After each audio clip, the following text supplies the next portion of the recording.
Hey, Crusader back with you today, continuing our comic review of Spawn. Sorry for the delay on this particular issue. We had some technical difficulties with the computer, but we are up and running again. So when we last left Spawn, he was hiding on the streets in a cloak, and he was, just upset with his life and things that were going on. He had a confrontation with Satan or the devil or whatever you call it in this particular comic, and Clown was restricted from turning into Violator, so it was kind of an interesting end. Issue 5 that we're going to get into now is perhaps the darkest issue so far, which there's been some dark themes, obviously, but this one kind of made me cringe a bit. Not because it's poorly written, not because it's not good, it's a very uncomfortable topic that he deals with. So that's all right. We're going to get into it. I'm going to be as direct as I can on the things that happen, and obviously I'm showing select images, but we'll go from there. So we get into it.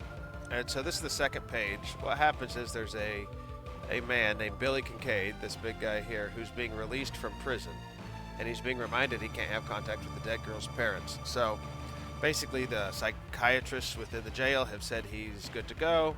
He killed a girl, and while he probably should have been in prison for life for it, he's being released, I think, after like 6 years.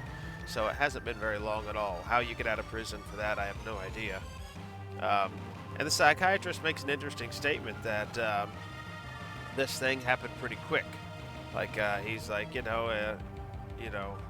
we're we understand it was rather sudden for us too. Yeah, right here.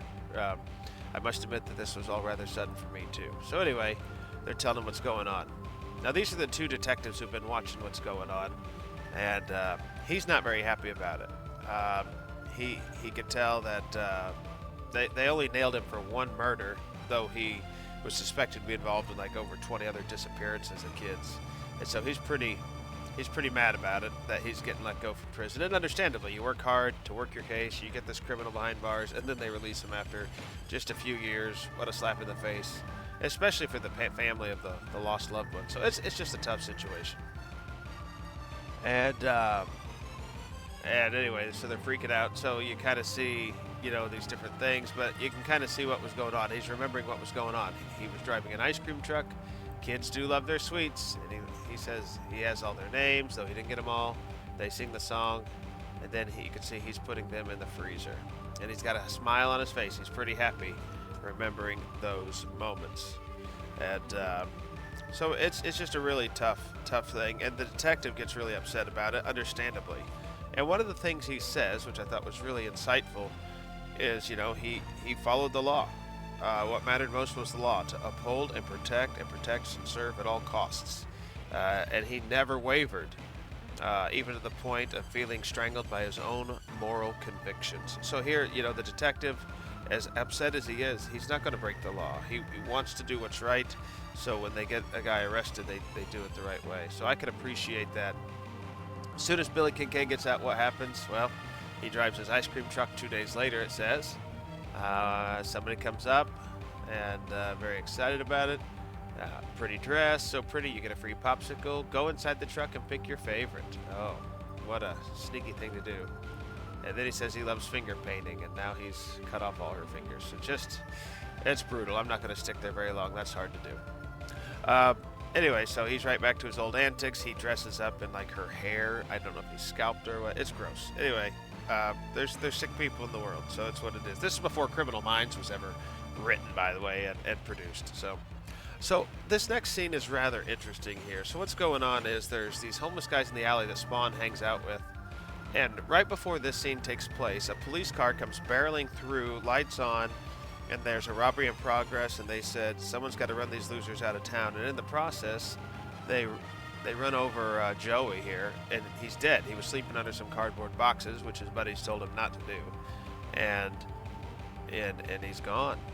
He's just dead, and they're freaking out. These bloody cops don't give a crap about us. We ain't even worth breaking for us before they run us down. Supposed to be protecting the law. Ha! They break the law every time no one's looking, and they're freaking out. And then they show that Billy Kincaid's been released. just showing you how corrupt and crooked they are. And you can see the look on Spawn's face. He's very concerned about that. Kincaid free? Anyway, so he says, good, I won't lose out a second time. So we'll get into that into a moment. But what I don't understand at this moment is why are they having the cops run over the homeless guy? Does that mean there's corruption in the police department and Spawn's going to kind of maybe he's going to work with that really good detective, kind of like Gordon and Batman working together? Maybe I kind of feel like that's the vibe. I really don't know. I feel that's where it's going to go. So that's kind of my prediction at the moment, that he's going to work with the good, clean cop, and they're going to weed out all the corruption and bad guys, and they're going to protect the innocents like the homeless population here. So we'll see. I'm really curious to see what happens. Well, what's really interesting is Spawn does have a history with Kincaid. The history of Spawn and Kincaid is Spawn was hired to kill him, but before he could execute the hit, Kincaid was arrested.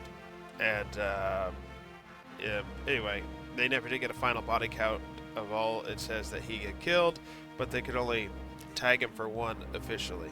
And that was enough, but of course now he's getting out, so it wasn't enough. And it turns out that they had more evidence, but the evidence kept disappearing. Things were going on, and so like there's obviously some corruption going on. Somebody somewhere is paying somebody off. Like there's a deep-seated thing going on. My guess is whatever that is with Kincaid probably ties into Spawn as well, or Al Simmons as it was. So I think it's all going to be connected. So we'll see.